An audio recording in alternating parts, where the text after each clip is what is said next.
Alright guys, well I made the stupid mistake of thinking that this whole saga was pretty much wrapped up, or that I was at least done commenting on it. But apparently this is just going to keep going and going. So, real quick recap. After the doc came out and admitted that he was talking to somebody who was not of the legal age about things that may have not been appropriate, basically the cancellation began. And I don't use the word cancellation as in, when somebody is being attacked by cancel culture and they're completely, it's unprovoked and it's not their fault. No, he, like it or not, he's probably getting a little bit of what he deserves. So, that being said, he's been being distanced, by some of these brands, these companies. The 49ers came out and put out a statement saying that they're not going to have anything to do with him anymore. NBA 2K is taking his character out of the game. His own studio, Midnight Society, parted ways with him a few days ago. It's been a lot of different people. It's not just the big corporate brands either. His own fans, his own viewers are turning on him. Not just on social media, you'll see a lot of people defending him, but you'll see the statistics themselves don't lie. So he actually lost quite a few subs since this entire controversy kicked off. So going back to the 25th of June here, just a few days ago, 20,000 lost, another 20,000, lost 10,000, lost 660, 4.6 thousand. So a grand total in the last 30 days of at least 20,000, if not more. Because again, sometimes these average out. Some people subscribe, some people unsubscribe. Long and the short of it is, the only thing that went up was his view time, given the fact that a lot of people tuned in for that final stream he did, where basically all of this hit a boiling point. And of course, a lot of this has been kicked off by the fact that Rod Breslow, who was talking for years, apparently, about how, he knew the reason, he just couldn't talk about it. Well, he finally did an article in Rolling Stone. And before we talk about it, again, I am not a fan of Rolling Stone. I'm not a fan of most major news outlets. Most of them have proven themselves to be less than reputable the last few years.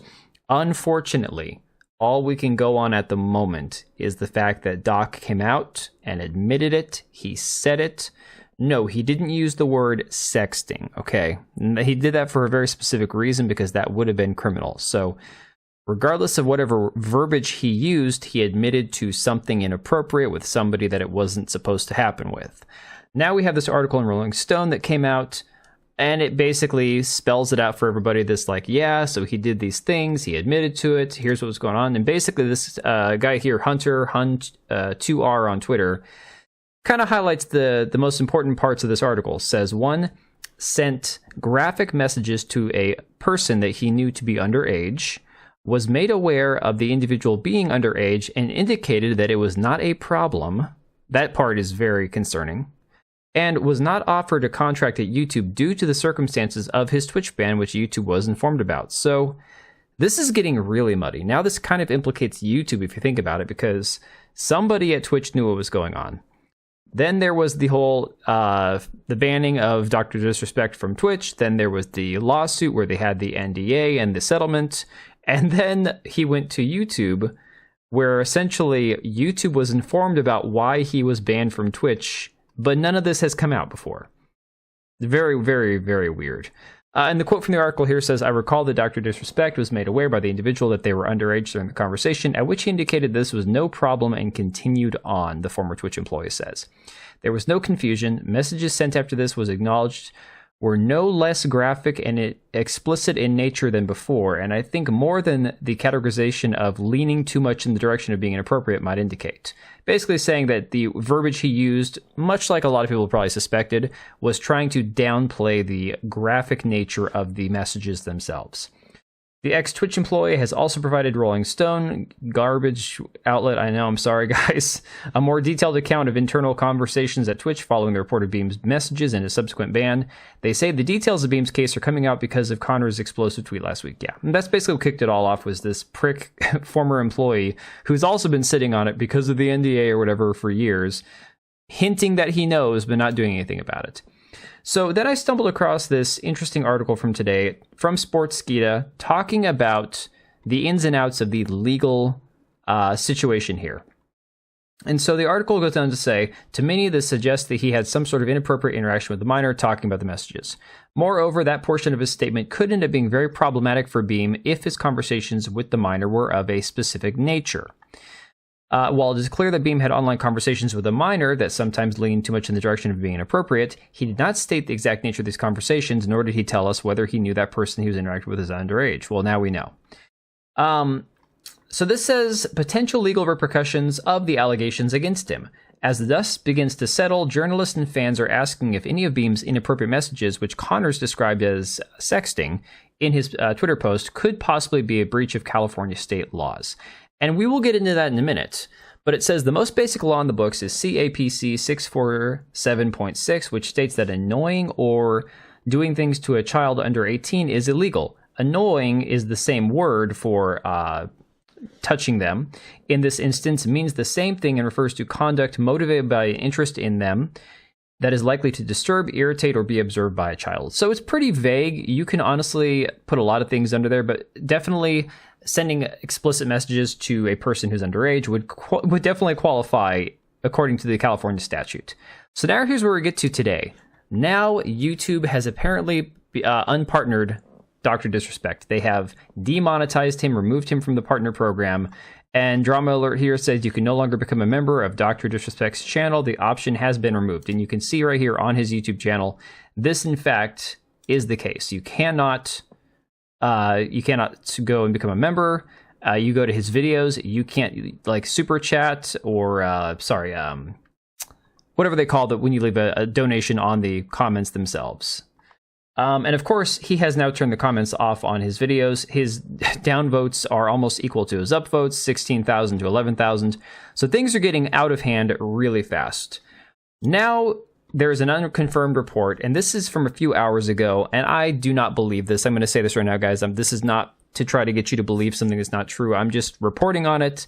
Somebody is claiming that he has been arrested. So Slasher, Rod Breslow, the guy, again, the journalist who sat on this story for 4 years, was talking to Hassan, another person I have no use for, and this is the story that they were talking about. He'd get a DM about an hour ago from someone who lives in Encientes, near Rancho Santa Fe. That is the area that Dr. Disrespect lives in.